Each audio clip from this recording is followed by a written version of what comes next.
Jeshi la Ulinzi la Wananchi wa Tanzania JWTZ limewataka wananchi kutojihusisha na maandamano yanayohamasishwa mitandaoni kuelekea tarehe 7 Julai, huku likijiondoa rasmi na kusisitiza kuwa alitashiriki kuwalinda wale watakaofanya furugu hizo kama inavyovurumishwa na wasioitakia mema nchi. Kupitia taarifa rasmi iliyotolewa na mkurugenzi wa habari na uhusiano makao makuu ya jeshi hilo Luteni Kanali Sylvester Magure, chombo hicho kikuu cha ulinzi kimeeleza kuwa amani ya mipaka na usalama wa ndani ni shwari kutokana na ushirikiano wa wazalendo. Hata hivyo, jeshi limebainisha kuwa kuna vikundi vinavyojaribu kulichafua kwa kusambaza taarifa za uongo kuwa wanajeshi watatoa ulinzi kwa wafanyi ghasia, jambo ambalo linaweza kufuruga shughuli za kila siku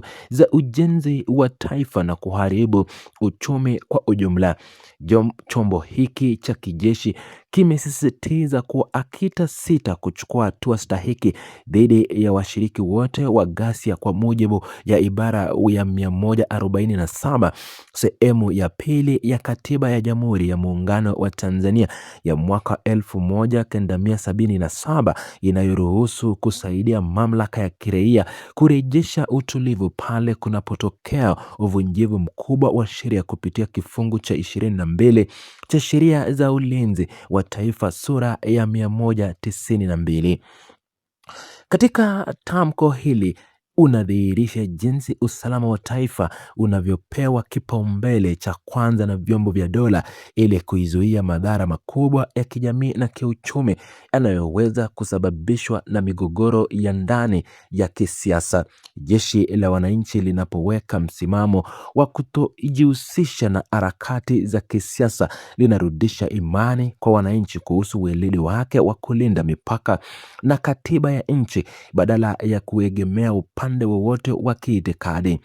Madhara ya kuruhusu makundi yanayohamasisha furugu kujipenyeza katika maeneo ya kibiashara na kijamii ni makubwa, kwani yanatishia ustawi wa kiuchumi wa raia wa kawaida wanaotegemea amani ili kupata riziki zao za kila siku. Uamuzi wa jeshi kutoa vyombo ama kutoa onyo ili mapema unalenga kuondoa taharuki na migogoro inayoweza kujitokeza na kuwaacha wananchi waendelee na shughuli zao bila hofu yoyote ya kiusalama katika maeneo yao. Waziri Mkuu wa Jamhuri ya Muungano wa Tanzania Daktari Mwigulu Nchemba amebainisha kuwa serikali iligundua mipango ya siri ya uvunjivu wa amani inayopangwa kufanyika katika mikutano ya hadhara, na ndiyo maana inachukua hatua za haraka za kuzuia mikutano hiyo kwa muda ili kulinda raia na mali zao wakati uchunguzi wa kina ukiendelea. Akizungumza akiwa ziarani Butiama mkoani Mara, kiongozi huyo amefafanua kuwa kipaumbele cha kwanza cha serikali ni ulinzi wa nchi na watu wake, kwani kuna taarifa za kiintelijensia zinazoonyesha kuwa wahamasishaji wanataka watu wafe ili wazingizie jeshi la polisi kama ilivyowahi kutokea zamani ambapo bomu zilirushwa na kuua watu kwenye mkutano wa hadhara. Kiongozi huyo amesisitiza kuwa mikutano ya kisiasa ipo kikatiba na inaendelea punde hali itakapokuwa salama, akifafanua kuwa serikali haina ugomvi wala migogoro na vyama vya siasa nchini, bali inatekeleza wajibu wake wa kisheria wa kuizuia nchi isichafuke. Hatua hii ya serikali inazua maswali mengi ya kiutawala na kisheria kuhusu mipaka ya haki za kikatiba na wajibu wa vyombo vya ulinzi kama jeshi la polisi ambalo kimsingi linapaswa kutoa ulinzi kwenye mikutano ya kisiasa badala ya kuizuia. Kusitishwa kwa mikutano hiyo kukuja kwa kipindi ambacho Chama cha Demokrasia na Maendeleo Chadema kimekuwa kikifanya mikutano mikubwa ya hadhara iliyovutia umati mkubwa wa watu, jambo linalofanya wachambuzi wengi kuhoji kama kuna uhusiano wa kisiasa kati ya uamuzi huo wa serikali na ushawishi unaozidi kukua wa vyombo vya ulinzi na upinzani miongoni mwa wananchi. Ikiwa serikali ina taarifa kamili za kiintelijensia kuhusu watu wanaopanga kurusha risasi au kufanya uhalifu, utaratibu wa kisheria ungetaka watu hao wakamatwe moja kwa moja badala ya kusitisha haki za kikatiba za vyama vyote vya siasa nchini. Jeshi la polisi lilitangaza kuwa waandamanaji walipanga kuchoma shule za msingi na sekondari pamoja na kukata watu vichwa kote nchini, taarifa ambazo zimeleta hofu kubwa katika sekta ya walimu na elimu ya kijamii. Waziri wa mambo ya ndani ya nchi Patrobas Katambi ametoa wito kwa wananchi wote wakiwemo madereva bodaboda, waendesha bajaji, majinga,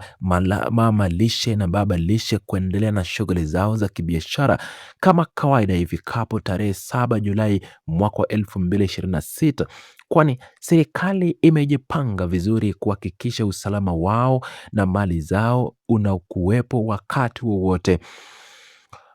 Akizungumza jijini Dar es Salaam wakati wa mkutano wake na makundi hayo ya wajasiriamali waliokutana kujadili hali ya utulivu, kiongozi huyo ameeleza kuwa serikali haitavumilia mzaha wa aina yoyote unaolenga kuchezea amani ya taifa kwa kupanga maandamano yasiyofuata utaratibu, na yeyote atakayekiuka sheria atachukuliwa hatua kali mara moja. Amefafanua kuwa vipeperushi vinavyosambaza mitandaoni vikidai kuwa shule zitafungwa siku hiyo si vya kweli na hakuna shughuli yoyote ya kisheria na kiserikali au ya kijamii itakayosimama kwa nchi inayoongozwa kwa mujibu wa katiba yake, na hakuna mtu atakaye kuwa juu ya sheria. Kiongozi huyo amekumbusha matukio yaliyotokea tarehe 29 Oktoba mwaka wa 2025 kama mfano ya mambo yanayopaswa kudhibitiwa kwa nguvu zote za kisheria ili kulinda maisha ya raia. Uchambuzi wa kiuchumi unaonyesha kwa sekta ya usafiri wa bodaboda na biashara ndogo ndogo ndio muhimili mkubwa wa ajira kwa vijana wengi jijini Dar es Salaam na nchi kote.